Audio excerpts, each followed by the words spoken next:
Minute తర్వాత మీరు ఎప్పుడైతే ఆ వీడియో దొరకకపోవచ్చు, ఆ వీడియో ప్లే చేయండి. ఆయన ఏం చేశారంటే చిలుకూరు బాలాజీ రైజ్ చేసినటువంటి ఒక డిస్ప్యూట్. మేమేం డిస్ప్యూట్ రైజ్ చేస్తామంటే దీని మీదనే. ఇప్పుడు దేవుడు ఉన్నాడు జాగ్రత్త పుస్తకం కదా, ఈ దేవుడు ఎక్కడున్నాడు? రాజ్యాంగంలో ఉన్నాడా? ఏమి రాజ్యాంగంలో ఉన్నాడా ఈ దేవుడు? తెలియదు. రాజ్యాంగంలో ఉన్నాడంటే in the name of God అంటే ఈ దేవుడి మీద ప్రమాణం చేసి ప్రస్తావన కూడా ఉందండి. శ్రీరామచంద్రమూర్తి శ్రీకృష్ణ భగవాన్ అంటే ప్రస్తావన కూడా ఉంది రాజ్యాంగంలో రాముల వారి బొమ్మ, శ్రీకృష్ణ వారి బొమ్మ.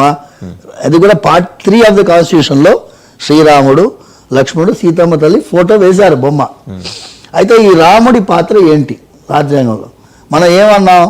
రామరాజ్యమే మాకు కావాలి. గాంధీ గారు అక్కడి నుంచి మొత్తం పాదయాత్ర వెళ్ళినప్పుడు ఏం చేశారు? రాముల వారి యొక్క రాజ్యాన్ని ఏర్పాటు చేయడం కోసం మీరందరూ కలిసి రండి అన్నారు. ఆయన రామరాజ్యం అంటే ఏంటి? భగవంతుడి యొక్క ఒక్కటే రాజ్యము.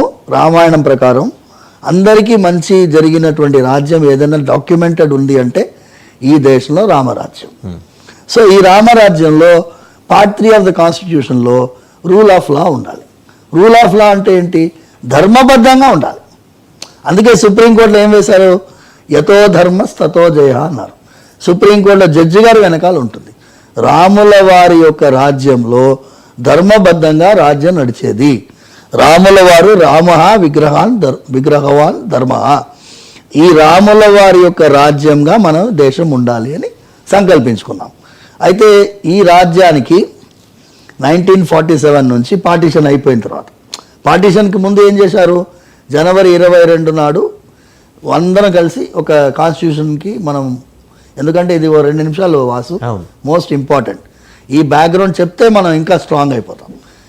మనం కాన్స్టిట్యూషన్ ఏర్పాటు చేసుకోవాలంటే ఎలాంటి కాన్స్టిట్యూషన్ ఉండాలి? ఇది ప్రాచీనమైనటువంటి దేశం. ఇవాళ పుట్టడం లేదు ఈ దేశం. 1947లో పుట్టలేదు. ఇది ప్రాచీనమైనటువంటి ఏన్షియంట్ ల్యాండ్, పవిత్రమైనటువంటి పుణ్యభూమి ఇది. ఈ పుణ్యభూమికి తగినట్టు మనం రాజ్యాంగం నిర్ణయించుకోవాలి. అయితే 8 రాజ్యాలు, 8 స్టేట్స్, పద్మనాభ స్వామి రాజ్యం Kerala, it was ruled by Anantha Padmanabha. Anantha Padmanabha Swamy రాజు కాబట్టి రూలర్ స్టేటస్ 8 రాజ్యాలకు ఉండేది. ఇప్పుడు మోడీ గారి వారణాసి కూడా కాశీ విశ్వనాథుడే రాజు అక్కడ, అవునా కదా? మోడీ గారు ఇప్పుడు వారణాసి రిప్రజెంట్ చేస్తున్నారు కాబట్టి. మా చేవళ్ళ కాన్స్టిట్యుయెన్సీ ఎంపీ, అప్పుడు బీఆర్ఎస్ ఎంపీ రంజిత్ రెడ్డి గారు, ఆయన 2020లో ఒక లెటర్ ఇచ్చారు. ఇది చిలుకూరు బాలాజీ ఒక పిటిషన్ పెట్టారండి. శబరిమల తీర్పు, అందులో మీరు ఏం చేశారు? ఈ దేశంలో deity does not have any constitutional rights. ఇది చాలా దౌర్భాగ్యమైన తీర్పు. దీన్ని ఆర్టికల్ 363 కింద డిస్ప్యూట్ కింద తీసుకోండి. You please refer it to the 3 judges or 4 and advisory opinion తీసుకొని president has to resolve this dispute అని పెట్టారు. అక్కడి నుంచి మా ప్రయత్నం ప్రారంభించాం. జూలై 18 నాడు ఆయన లెటర్ రాస్తే, జూలై 19 నాడు మాకు కూర్మ అవతారం కనిపించింది. చిలుకూరులో కూర్మ అవతారం శివాలయంలో కనిపించింది. మీరందరూ వీడియో అంతా వైరల్ అయింది కదా. అప్పుడు కరోనా టైం, దర్శనానికి భక్తులు లేరు. కూర్మావతారం అప్పుడు ఎందుకు రావాలి అంటే మథనం స్టార్ట్ అయింది అని అర్థం. అమృత మథనానికి కూర్మ అవతారం ప్రత్యక్షమైంది.